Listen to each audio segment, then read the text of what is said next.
मोक्षदायक पुण्य क्षेत्रों का वर्णन। काल विशेष में विभिन्न नदियों के जल में स्नान के उत्तम फल का निर्देश तथा तीर्थों में पाप से बचे रहने की चेतावनी। सूत जी बोले, विद्वान एवं बुद्धिमान महर्षियों, मोक्षदायक शिव क्षेत्रों का वर्णन सुनो। तत्पश्चात मैं लोक रक्षा के लिए शिव संबंधी आगमों का वर्णन करूंगा। पर्वत, वन और काननों सहित इस पृथ्वी का विस्तार 50 करोड़ योजन है। भगवान शिव की आज्ञा से पृथ्वी संपूर्ण जगत को धारण करके स्थित है। भगवान शिव ने भूतल पर विभिन्न स्थानों में वहां के निवासियों को कृपा पूर्वक मोक्ष देने के लिए शिव क्षेत्र का निर्माण किया है। कुछ क्षेत्र ऐसे हैं जिन्हें देवताओं तथा ऋषियों ने अपना वास स्थान बनाकर अनुग्रहित किया है, इसलिए उनमें तीर्थत्व प्रकट हो गया है। तथा अन्य बहुत से तीर्थ क्षेत्र ऐसे हैं जो लोगों की रक्षा के लिए स्वयं प्रादुर्भूत हुए हैं। तीर्थ और क्षेत्र में जाने पर मनुष्य को सदा स्नान, दान और जप आदि करना चाहिए, अन्यथा वह रोग, दरिद्रता तथा मुक्ता आदि दोषों का भागी होता है। जो मनुष्य इस भारतवर्ष के भीतर मृत्यु को प्राप्त होता है, वह अपने पुण्य के फल से ब्रह्मलोक में वास करके पुण्य क्षय के पश्चात पुनः मनुष्य योनि में ही जन्म लेता है। पापी मनुष्य पाप करके दुर्गति में ही पड़ता है। ब्राह्मणों, पुण्य क्षेत्र में पाप कर्म किया जाए तो वह और भी दृढ़ हो जाता है। अतः पुण्य क्षेत्र में निवास करते समय सूक्ष्म से सूक्ष्म अथवा थोड़ा सा भी पाप ना करें। सिंधु और सतलज नदी के तट पर बहुत से पुण्य क्षेत्र हैं। सरस्वती नदी परम पवित्र और 60 मुख वाली कही गई है, अर्थात उसकी 60 धाराएं हैं। विद्वान पुरुष सरस्वती के उन धाराओं के तट पर निवास करे तो वह क्रमशः ब्रह्म पद को पा लेता है। हिमालय पर्वत से निकली हुई पुण्य सलिला गंगा 100 मुख वाली नदी है। उसके तट पर काशी, प्रयाग आदि अनेक पुण्य क्षेत्र हैं। वहां मकर राशि के सूर्य होने पर गंगा की तटभूमि पहले से भी अधिक प्रशस्त एवं पुण्यदायक हो जाती है। शोणभद्र नद की 10 धाराएं हैं। वह बृहस्पति के मकर राशि में आने पर अत्यंत पवित्र तथा अभीष्ट फल देने वाली हो जाती है। उस समय वहां स्नान और उपवास करने से विनायक पद की प्राप्ति होती है। पुण्य सलिला महानदी नर्मदा के 24 मुख हैं। उसमें स्नान तथा उसके तट पर निवास करने से मनुष्य को वैष्णव पद की प्राप्ति होती है।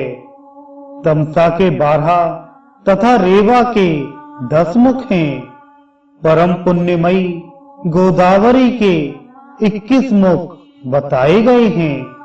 वह ब्रह्म हत्या तथा गोवध के पाप का भी नाश करने वाली एवं रुद्रलोक देने वाली है। कृष्णावेणी नदी का जल बड़ा पवित्र है। वह नदी समस्त पापों का नाश करने वाली है। उसके 18 मुख बताए गए हैं तथा वह विष्णु लोक प्रदान करने वाली है। तुंगभद्रा के 10 मुख हैं।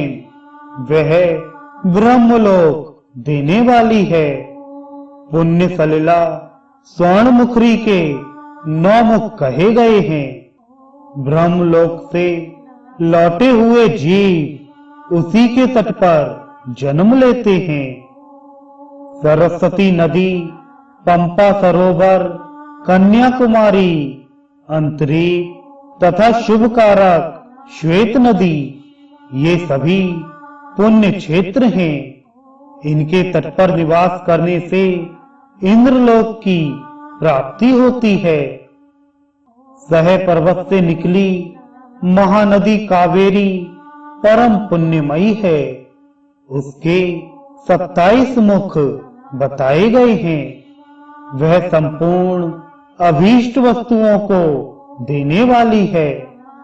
उसके तट स्वर्गलोक की प्राप्ति कराने वाले तथा ब्रह्मा और विष्णु का पद देने वाले हैं।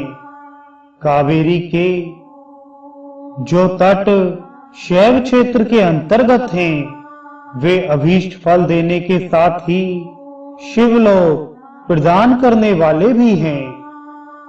नैमिषारण्य तथा भद्रकाश्रम में सूर्य और बृहस्पति के मेष राशि में आने पर यदि स्नान करे तो उस समय वहां किए हुए स्नान पूजन आदि को ब्रह्मलोक की प्राप्ति कराने वाला जानना चाहिए। सिंह और कर्क राशि में सूर्य की संक्रांत होने पर सिंधु नदी में किया हुआ स्नान तथा केदार तीर्थ के जल का पान एवं स्नान ज्ञानदायक माना गया है। जब बृहस्पति सिंह राशि में स्थित हों, उस समय सिंह की संक्रांति से युक्त भाद्रपद मास में यदि गोदावरी के जल में स्नान किया जाए तो वह शिवलोक की प्राप्ति कराने वाला होता है। ऐसा पूर्व काल में स्वयं भगवान शिव ने कहा था। जब सूर्य और बृहस्पति कन्या राशि में स्थित हों, तब यमुना और सोनभद्र में स्नान करें।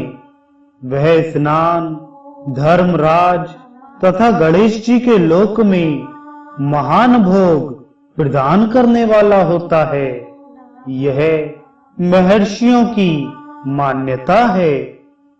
जब सूर्य और बृहस्पति तुला राशि में स्थित हों, उस समय कावेरी नदी में स्नान करें। वह स्नान भगवान विष्णु के वचन की महिमा से संपूर्ण अभीष्ट वस्तुओं को देने वाला माना गया है। जब सूर्य और बृहस्पति वृश्चिक राशि पर आ जाएं, तब माघ शीर्ष के महीने में नर्मदा में स्नान करने से श्री विष्णु लोक की प्राप्ति हो सकती है। सूर्य और बृहस्पति के धनु राशि में स्थित होने पर स्वर्णमुखी नदी में किया हुआ स्नान शिवलोक प्रदान करने वाला होता है, जैसा कि ब्रह्मा जी का वचन है। जब सूर्य और बृहस्पति मकर राशि में स्थित हों, उस समय माघ मास में गंगा जी के जल में स्नान करना चाहिए। ब्रह्मा जी का कथन है कि वह स्नान शिवलोक की प्राप्ति कराने वाला होता है। शिवलोक के पश्चात ब्रह्मा और विष्णु के स्थानों में सुख भोगने पर अंत में मनुष्य को ज्ञान की प्राप्ति हो जाती है।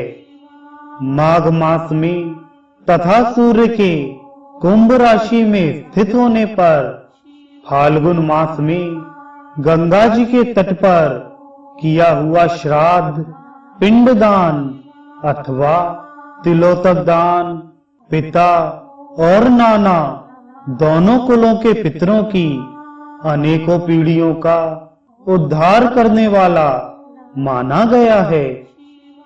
सूर्य और बृहस्पति जब मीन राशि में स्थित हों, तब कृष्णवेणी नदी में किए गए स्नान की ऋषियों ने प्रशंसा की है।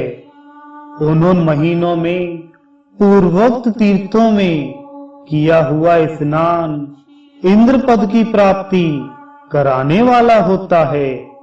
विद्वान पुरुष गंगा अथवा कावेरी नदी का आश्रय लेकर तीर्थवास करें।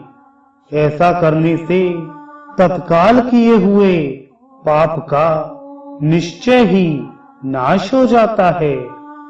रुद्रलोक प्रदान करने वाले बहुत से क्षेत्र हैं। ताम्रपर्णी और वेगवती ये दोनों नदियां ब्रह्मलोक की प्राप्ति रूप फल देने वाली हैं। इन दोनों के तट पर कितने ही स्वर्गदायक क्षेत्र हैं। इन दोनों के मध्य में बहुत से पुण्यप्रद क्षेत्र हैं। वहां निवास करने वाला विद्वान पुरुष वैसे फल का भागी होता है। सदाचार, उत्तम वृत्ति तथा सद्भावना के साथ मन में दया भाव रखते हुए विद्वान पुरुष को तीर्थ में निवास करना चाहिए, अन्यथा उसका फल नहीं मिलता। पुण्य क्षेत्र में किया हुआ थोड़ा सा पुण्य भी अनेक प्रकार से वृद्धि को प्राप्त होता है तथा वहां किया हुआ छोटा सा पाप भी महान हो जाता है। यदि पुण्य क्षेत्र में रहकर ही जीवन बिताने का निश्चय हो तो उस पुण्य संकल्प से उसका पहले का सारा पाप तत्काल नष्ट हो जाएगा, क्योंकि पुण्य को ऐश्वर्यदायक कहा गया है। ब्राह्मणों, तीर्थवास जनित पुण्य कायिक, वाचिक और मानसिक सारे पापों को नाश कर देता है। तीर्थ में किया हुआ मानसिक पाप वज्रलेप हो जाता है। वह कई कल्पों तक पीछा नहीं छोड़ता। वैसा पाप केवल ध्यान से ही नष्ट होता है, अन्यथा नहीं। वाचिक पाप जप से तथा कायिक पाप शरीर को सुखाने जैसे कठोर तप से नष्ट होता है। अतः सुख चाहने वाले पुरुष को देवताओं की पूजा करते और ब्राह्मणों को दान देते हुए पाप से बचकर ही तीर्थ में निवास करना चाहिए।